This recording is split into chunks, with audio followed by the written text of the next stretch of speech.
Time now for this evening's Ray of Hope. After hearing the plight of two families in their community, the Old Harbour police joined with the business community to offer help.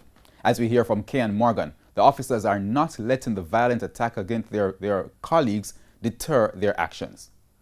Somewhere in a community called Sukaba Pen in Old Harbour, St. Catherine, are two families who are finding it hard to make ends meet. The first family lives in this wooden structure which houses 6 persons, 3 of them children. One of the occupants, single mother Latoya Scaife, says on a regular day she would be out earning from her domestic job. But since the onset of COVID-19, it's hard to secure a day's work. Sometimes I don't have it.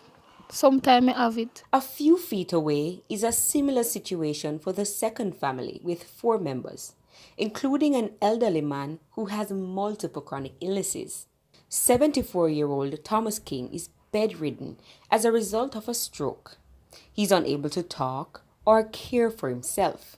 As such, he has to depend on his son and his daughter-in-law for assistance, but they themselves are also having it hard. Son go out and do any little thing he can do, work, jerk and sell socks and all of those stuff. If you take care of his father, because he loves his father a lot. But in the middle of both families' plight came a ray of hope. Deputy Superintendent for the Old Harbour Bay Police Station, Damion Manderson, says one day while donating care packages to family in the community, his team came across Mr. King's and Miss Cave's poor living condition.